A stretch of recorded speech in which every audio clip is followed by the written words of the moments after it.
right, tonight we got some cheese caves. We got a great painting about the San Francisco fire. We got some Frankenstein birds. Australia bans kids on social media. And we got an extremely large telescope being built in Chile. That's right. And it's all happening right here tonight, baby. Okay. It's Friday, November 29th, 2024. And happy Thanksgiving, everybody. I hope you guys had a lot to eat and had a good time. Didn't argue too much about politics with the family and stuff. You know, enemies are supposed to eat nicely together on Thanksgiving. But on with this show. Okay, my daughter Lois said that they restored cheese in caves. We were talking about cryogenics in caves, and she said, yeah, they put cheese in there too, in caves. I said, no, we stopped doing that. We learned in the 80s and 90s that was a bad idea, so we stopped doing it. She said, no, check it out. And guess what? She's right. We have over a billion, I think it's 1.4 billion pounds of cheese in 38 states and caves everywhere. And other people use the caves to store their cheese too, and they pay to store it, so it helps pay to store the government cheese. Why are we storing cheese? Because they make too much. And in 2019, they started buying it again. And it's shitty cheese. It's not like cheese you'd get it, that you would use. I mean, nobody uses it. It's kind of like Velveeta, half American. They actually have a bunch of different kinds, but the predominant, nobody likes most of the cheese they got. But irregardless, let's check this out. The cheese caves, baby. We got to thank Lois for this. And this article comes from Learn Something New. Okay, Lois, thank you. Shiver as the temperature drops to around 58 degrees Fahrenheit. But in the cheese caves of the United States, you would find it to be much colder. 36 degrees, in fact, due to an elaborate system of pumps running a steady stream of coolants from above ground. Within the cave are thousands of red, orange, and yellow barrels lining the floor, each one weighing 680 pounds and filled to the brim with dairy products. These limestone 680 pounds each. Caves in Springfield, Missouri are to the United States' largest stockpile of its 1.4 billion pound surplus of cheese. But the path that led to how the... Okay, I'm going to tell you something right now that you might not know. 70% of the Earth's population, they can't drink milk or cheese. They're lactose intolerant. 70%. Guess what percent of people in the United States are lactose tolerant? The number's a lot lower thanks to, I'm not going to mention races or color or where you come from, but apparently in America there's 36%, not 70, only 36. So 1 out of every 3 people or children or whoever we give this cheese to should not be eating it. Okay, comment. Yes, thanks for the shout out, Lois said. Lois, this is really a very interesting subject. All this cheese, it's just everywhere. Let's watch a little bit more. Can be traced back to the mid-20th century. The cheesy story all started in 1949, when the Agricultural Act of 1949 gave the Commodity Credit Corporation, a government-owned corporation dedicated to stabilizing farm incomes, Okay, why do we have this government corporation to stabilize? They make too much cheese. Stop making cheese. Did anybody ever think of that? Did anybody say, hey, maybe we should stop making cheese? To purchase dairy products like cheese from farmers. The CCC had been around since the Great Depression, when it was created as part of the New Deal's attempt to stabilize prices and help farmers. During the 1970s, as Americans sat in long gas lines and watched the economy drop, they faced another crisis, an unprecedented shortage of dairy products. In 1973, dairy prices shot up 30% as the price of other foods also inflated. When the government tried to intervene, prices fell so low that the dairy industry begged the government to... When the federal government tried to intervene, the prices fell. Okay, we're done with this story. Next! Okay, this guy, W.A. Coulter. This guy is not like Rembrandt or something like that, right? I mean, you probably never heard of him. Okay, but look at this. This is a painting that he took. First of all, he was at the fire, so this is what he saw. This is what he saw, and he painted it. Now, I don't know. You know, it's not something you'd want to put in your kitchen, you know, people burning to death or sit on fire. So it was kind of cool that this artist, that apart from anything else monetary, trying to decor something, he wanted to capture the fire. This is a record of the fire. So you think, I got a surprise for you. But look at this painting. He did sketches over 3 days, and he watched people drowning and dying and burning, and the fire moved. The fire started here, and it just moved that away. He watched it. This painting's unbelievable. But while I was doing the research on this, I came across something pretty dang interesting.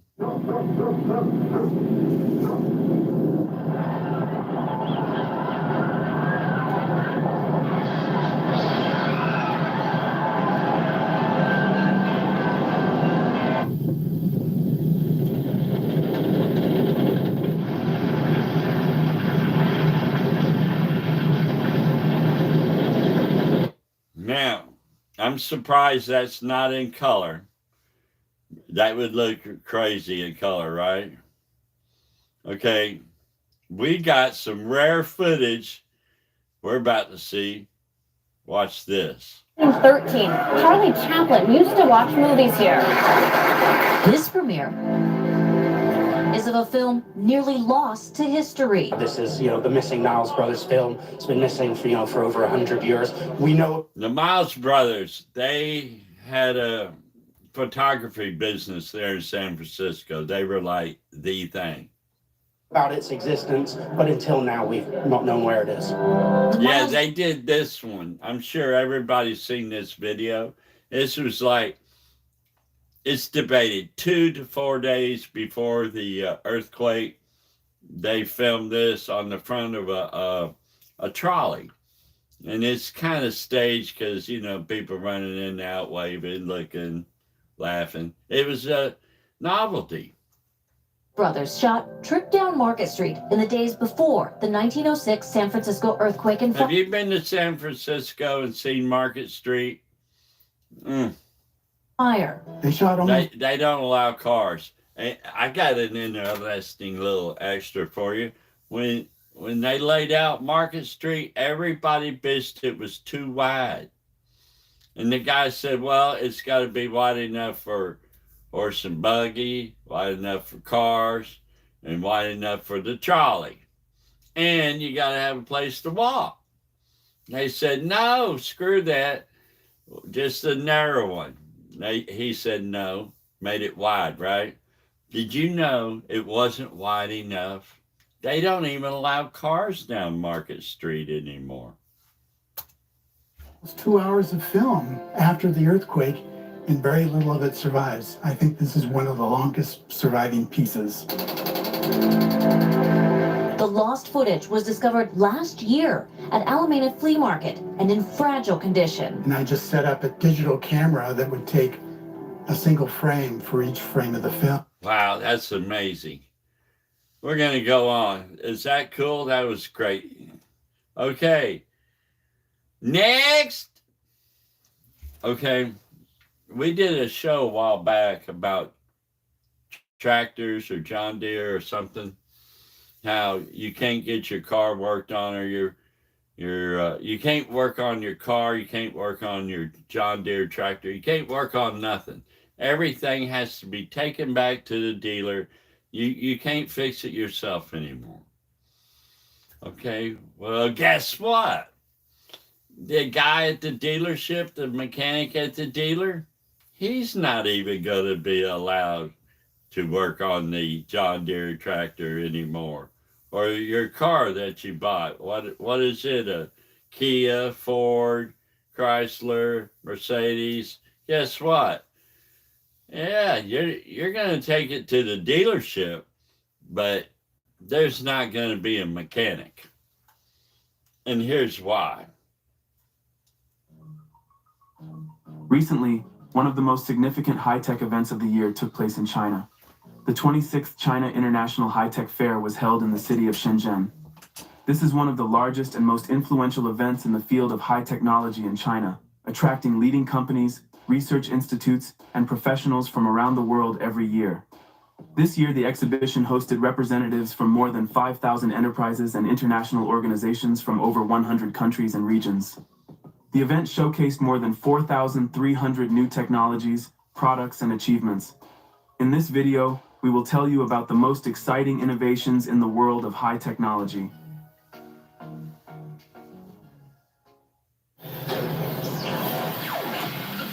Okay, I'm going to have to tell you, we're not going to watch this, but this is Carlos' show.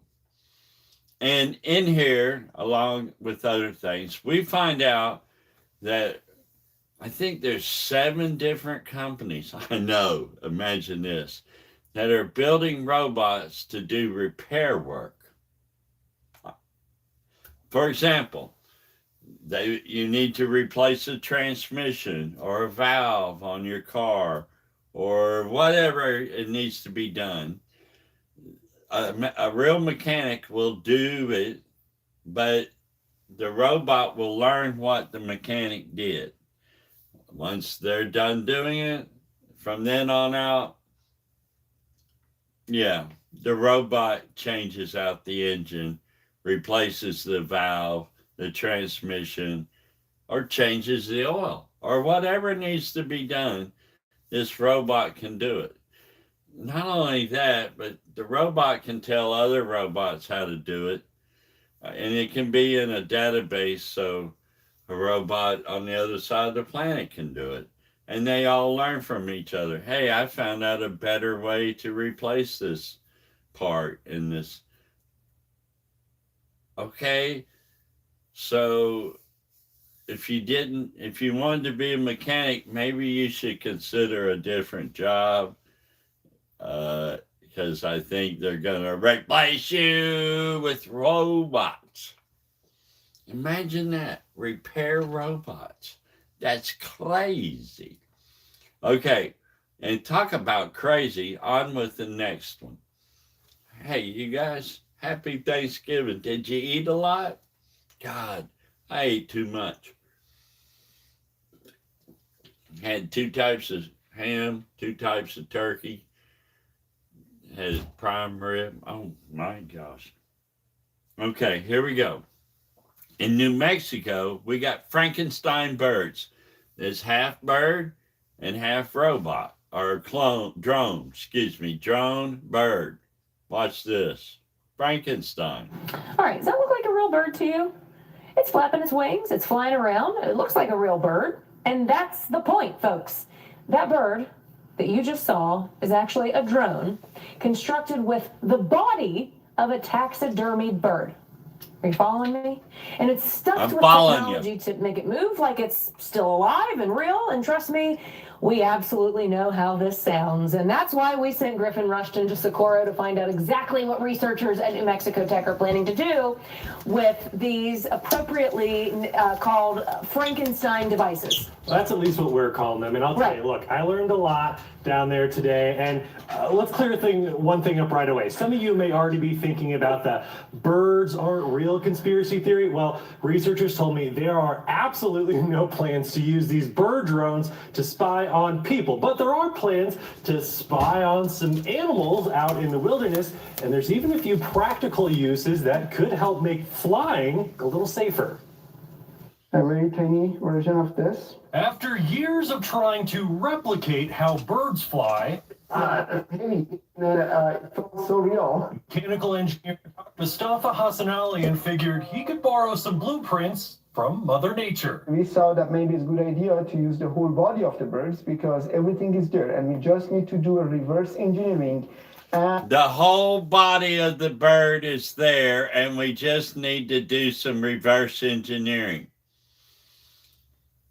Now, I guess it just sounds simple, but religious people, and maybe not that far back, they would consider that pretty freaky, that you can just reverse engineering life, things that some magical person made, that flies. These things fly. We'll just reverse engineer it. No problem. And they're going to use the body of real birds. Like, the bird don't go no more. It's dead. But they're going to bring the bird back to life by putting a drone inside of it that flaps the wings.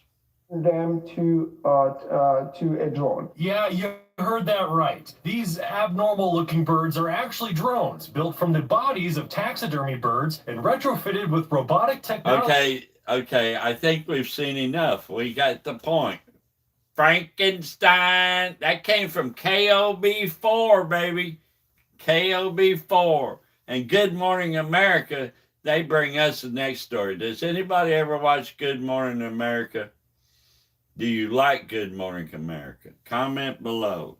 Who likes Good Morning America? Now to banning kids from using social media. Australia passing a law affecting children under 16. Good Morning America. I tell you, there ain't no under 16-year-old kids watching this show thinking it's Good Morning America. What kind of dang TV show says it's Good Morning America? You no longer can get on social media. Like, okay, so ABC News definitely doesn't have good news for children under 16. I mean, to tell you, I hope children all over the world riot and take over and just don't accept this at all. You can't ban kids. Why would you ban kids from talking to each other? Macedo is here following these details. Good morning, Diane. Good morning, Gio. So it's the world's first. I strike that from the record because I'm currently not a parent of young people. So I probably shouldn't have an opinion because I don't have any young children. And I'll be honest with you, a lot of people feel like this because they made it the law. So I should just retract whatever I said earlier. It's just me personally. I never even considered telling my kids they couldn't do anything. I mean, especially something. But I don't know. There may be a lot that I don't understand. Maybe it's the adult kid thing they don't want. But I thought we already had that squared away. But maybe not. Maybe we don't. Maybe not in Australia, apparently. To ever ban social media for children. In Australia, platforms like TikTok, Facebook, Snapchat, Reddit, X, and Instagram now. That's pretty much all of them. Okay. Good morning, America!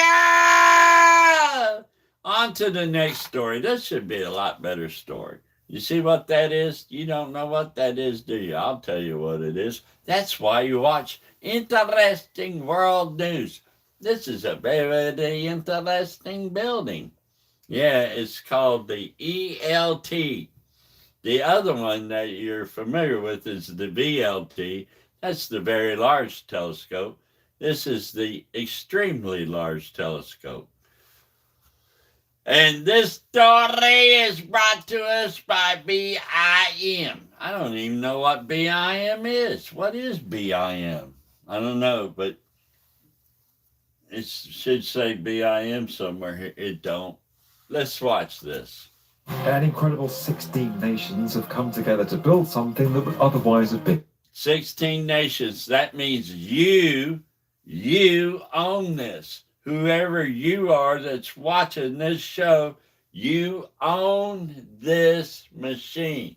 Money came from you to pay for this. Pay attention. This is your extremely large telescope. impossible. But how do you construct an extremely large telescope in one of the most remote locations How do you it's a construction company. on Earth? And how much will this I knew the answer. really advance our understanding of the universe? There it is.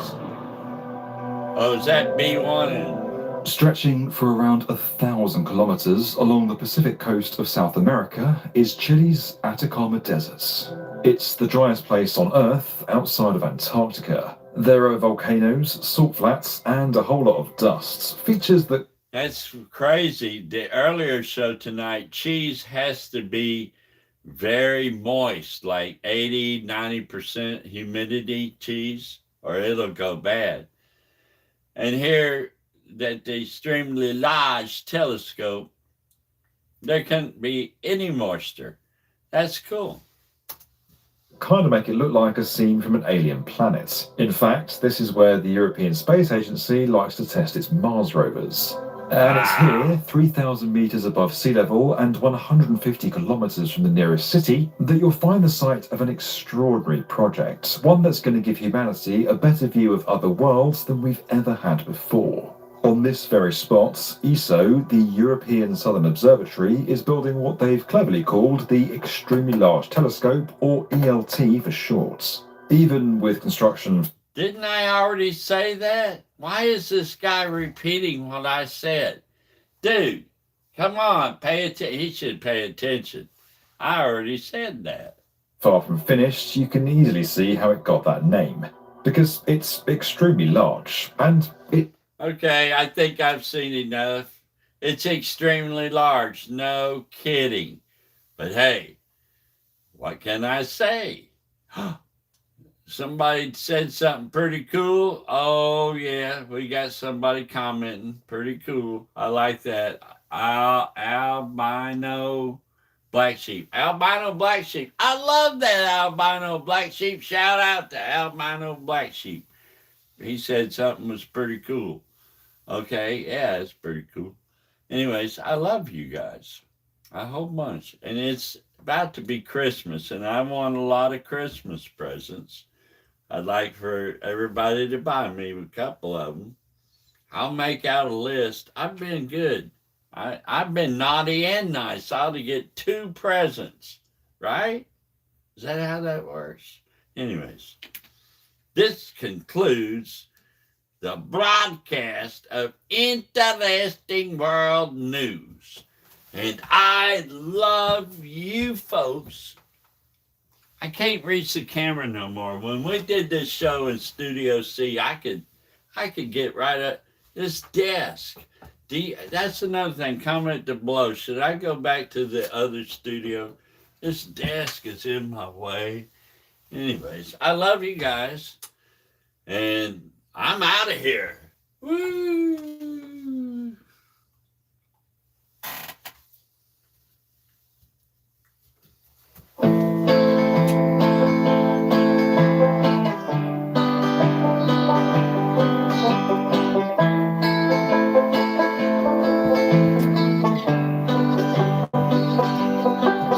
Oh, go to SoundCloud and download this song. I sung this song for you guys, and I put it up on SoundCloud. Download it now. Go. In the description, there's a button that says SoundCloud. Download I want to hear Puppy Dog. When you come to see me, think I get lucky, and then you treat me like a puppy dog. In the store, you hold me, you squeeze me, you love me, you want to take me home. And then you realize you can't afford me,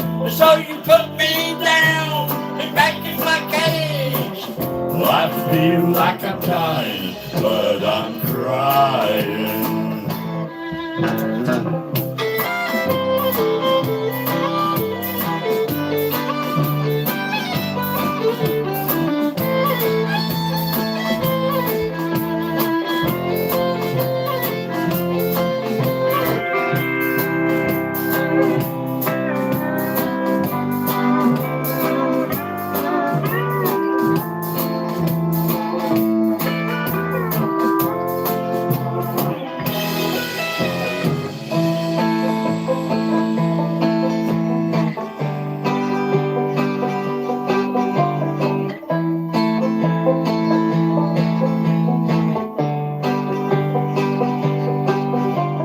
When you come to see me, I think I'm getting lucky.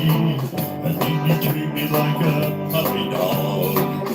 In the store, you hold me, you squeeze me, you love me, you want to take me home.